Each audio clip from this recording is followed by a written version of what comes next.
Hello guys, welcome to another of our video tutorials, and today we'll be discussing about the classes. Okay, the classes are different from the strings, they are different from the dictionaries, they are different from the list, they are different from every other data types we have actually talked about, and they are just unique in their own way. So today I'm going to go into details in teaching you how you can create your own class and have it perform wonders for you. Okay, going to take this off.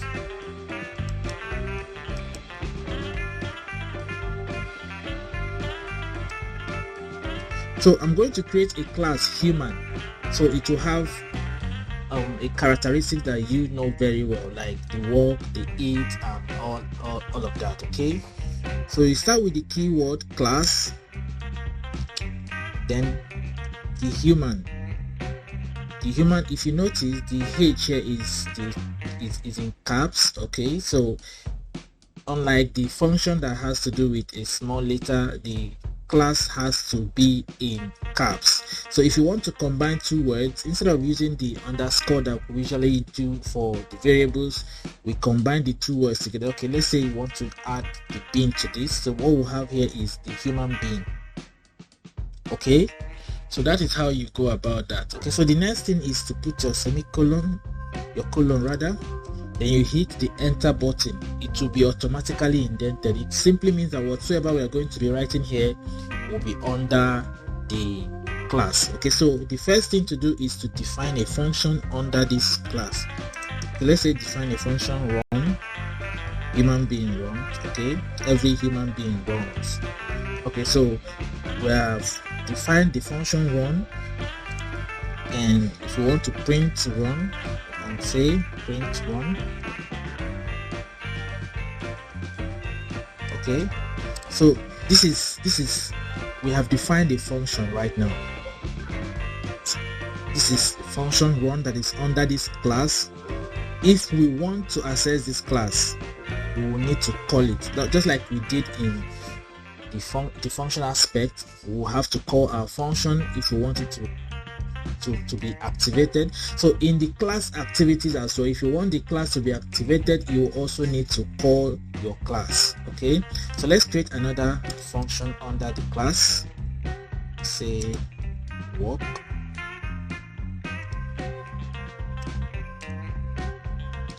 Okay, so you can say print walk.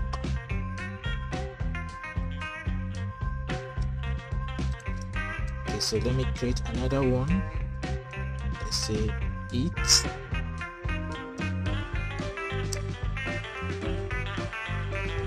Okay, so you can print eat.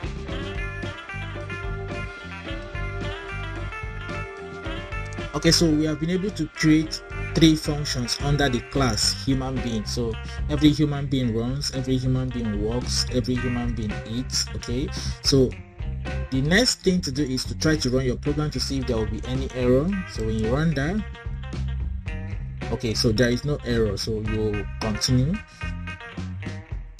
The next thing is to call your function. So you can use any variable to call your function. You just make sure that it's a variable that is not a keyword function. Okay, so you can say name to be equal to then the name of your variable of your class, bank. Okay, sorry, human being.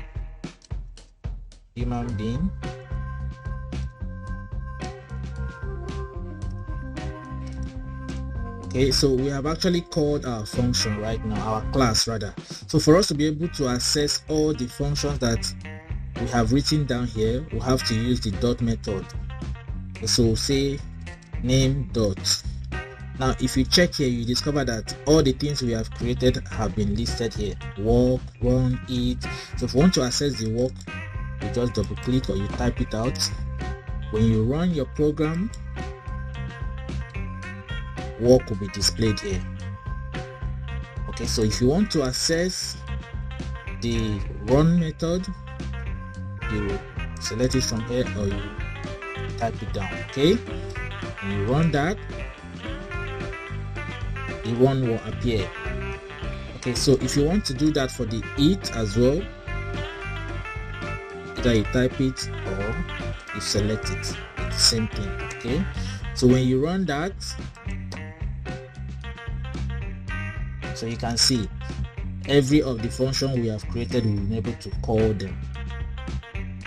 Okay, so this is how you create your classes, and this is how you call your classes. So you can create as many classes as you want to, and you can also call as many classes as you want to. Okay, so the next thing I'll be teaching you is what we call the inheritance. Okay, I'm supposed to do that on a separate class, but let me just do that right here. Okay, so for us to have an inheritance, we'll need to create another class. Okay, so let me reduce this function to just 2, so it will be easier for us. Okay, so I have a class, a human being. I want to create another class, let's say a goat. So let's say goat,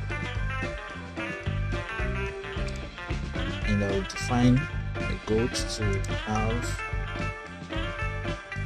run also, and I'll print run.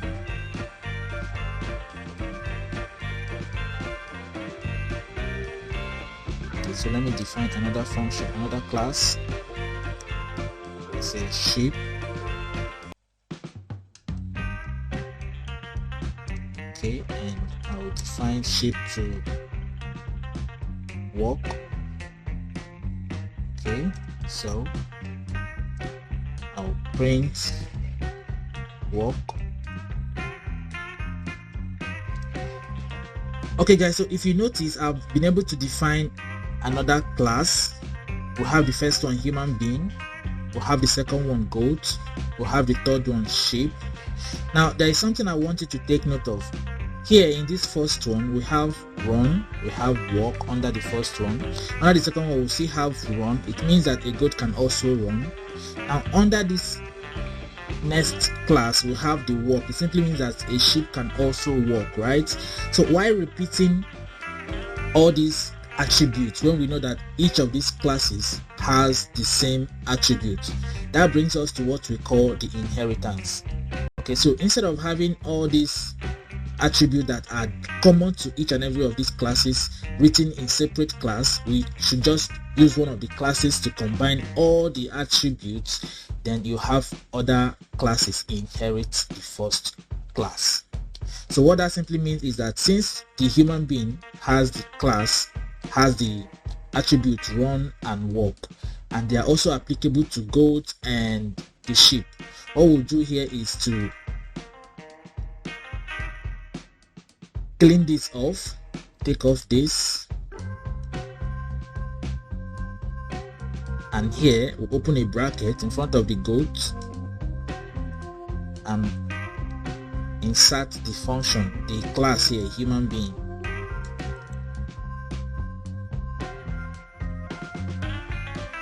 Okay, so insert the human being here.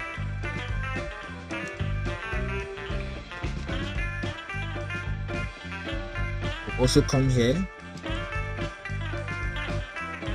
insert the human being here, and we'll take this off. Okay, so what we have done here is that we have used class goat and class sheep to inherit all the attributes under human being. Okay, so what we'll do here is we'll come down here and give a command pass to the system so it won't have issues with the class. So we'll come here and also give the command pass. Okay, so now we have actually created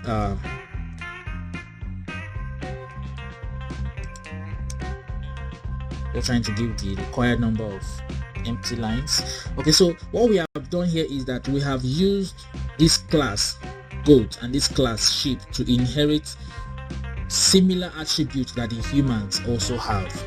Okay, so instead of trying to repeat, like I taught you before, there is a mantra we use in programming that we say, do not repeat yourself, don't repeat yourself, try, DRY. Okay, so Instead of repeating all the other characteristics here as well, we'll write all of them under one class, then we'll use it. Because there are times that you write a program that will accommodate as in a whole lot of classes. Okay, so assume you make a mistake in one of the classes.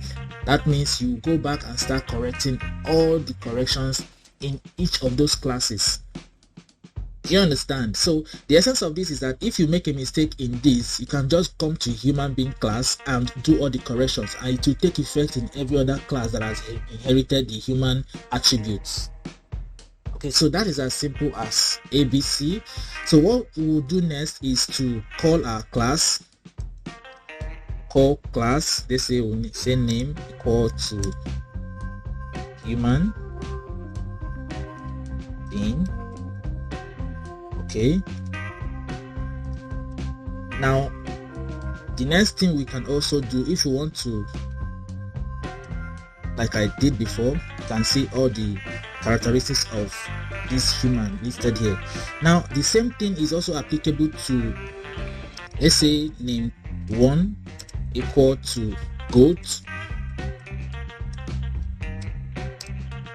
name 1 dot. Now you can also see that name 1, which is the goat, also has the same attribute that the human has. Do you understand? So if I should select this right now and run that, you know I'm not running for the human being, I'm running for the goat. So I'll print that out. The run attribute of the goat will be displayed, inherited from the human being.